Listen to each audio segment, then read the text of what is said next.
வாங்க. ரொம்ப நாளைக்கு அப்புறமா நம்ம இன்றைக்கி வந்து வீடியோ அப்லோட் பண்ணியிருக்கோம்.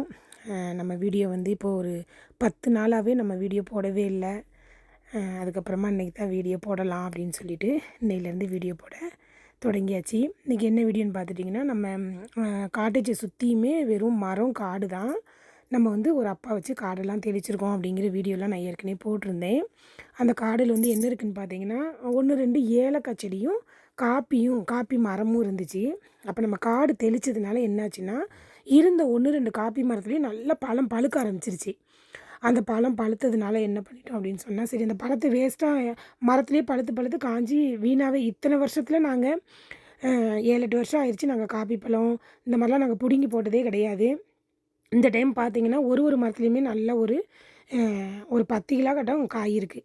அப்போ அதனால பழுத்துருச்சு அப்படிங்கிறதுனால நாங்கள் சரி பிடுங்கிடலாம் அப்படின்னு சொல்லி இன்றைக்கி நான், மாமா, அந்த நம்மள்ட்ட வேலை செய்கிற அப்பாவும் சேர்ந்து என்ன செஞ்சிட்டோம், இறங்கி பிடுங்கிடலாம் அப்படின்னு. ஆனால் அங்கே பிடுங்குறது பயங்கர கஷ்டமாக இருக்குது. ஏன்னு கேட்டிங்கன்னா, நமக்கு பள்ளம் ஃபுல்லாகவே நமக்கு காட்டேஜே வியூ பாயிண்ட் தான். அந்த இடமும் பார்த்திங்கன்னா லெவலே கிடையாது. ஒரு மரம் இருக்கிறது ஒரு பள்ளத்துலேயும் மேட்லேயும் இப்படிமா தான் இருக்குது. பார்த்தாலே உங்களுக்கு தெரியும், பெரிய பெரிய மரம் ஊட ஒரு காப்பி மரம் இருக்குது. அப்போ நமக்கு காய் பறிக்கிறதுமே பயங்கர இதாக தான் இருக்குது, கஷ்டமாக தான் இருந்துச்சு. சரி நாங்கள் 2 பேர் ஒரு ஆளாக பறித்தா நடக்காது அப்படிங்கிறதுக்காக வேண்டி நானுமே பறிக்கலாம் அப்படின்னு சொல்லிட்டு போயிருந்தேன். எனக்கு பக்கெட்டை கீழே வச்சுக்கிட்டு பிடுங்கி போட முடியல. ஏன்னா குப்பையும் இழுத்து பிடிச்சி கையில் வச்சுக்கிறணும், அதுக்கடுத்து தான் காயும் பறிக்கணும். பக்கெட்டை வச்சா பக்கெட்டில் வந்து கீழே சாயுது. அதனால கையில் கோர்த்துக்கிட்டே நானும் காய் பிடுங்கினேன். அப்போ அவர் சொன்னார், எங்கள் வீட்டுக்காரு, பக்கெட்டை வந்து காலு கீழே வச்சுக்கிட்டு பிடுங்கி போடு அப்படின்னு சொல்லிட்டு. அது வந்து முன்னாடி இருக்கிற காயை அந்த மாதிரி பிடுங்கிடலாம். இது வந்து கொப்பை வளைச்சி பிடிச்சிக்கிட்டு நம்ம காய் எடுக்கிறதுனால கொஞ்சம் கஷ்டமாக தான் இருந்துச்சு. நான் கொஞ்ச நேரம் மட்டும் நின்னேன் காய் பிடுங்கிறதுக்கு.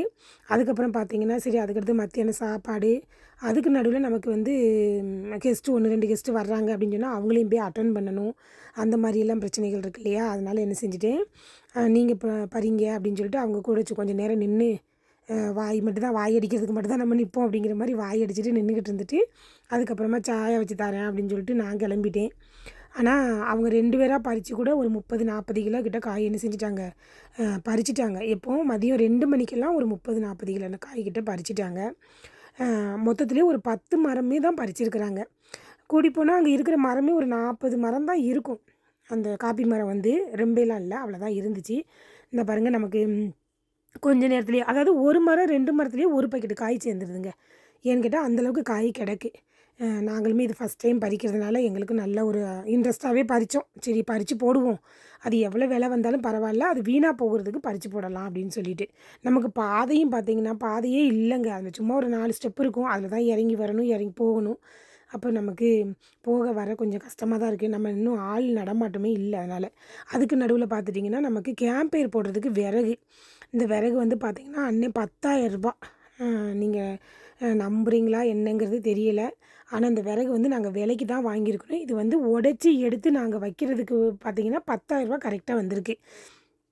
உடைக்கிறதுக்கு மட்டுமே நாங்கள் 3,000 ரூபா கொடுத்துருக்கு. விலைக்கு விறகு வாங்கினதுமே ஒரு 6,000 ரூபாய்க்கு வாங்கினோம். வண்டி காசு எல்லாம் சேர்த்து அந்த ரேட்டு வந்துருச்சுங்க. ஃபைனலாக காய் வந்து இவ்வளோ காய் நாங்கள் 4:30 மணிக்கு இவ்வளோ காய் பறித்து முடிச்சிட்டோம். விறகுமே அடுக்கி முடிச்சிட்டோம். ஒரே நாளையில் 2 வேலையுமே என்ன செஞ்சாச்சு, பார்த்தாச்சு.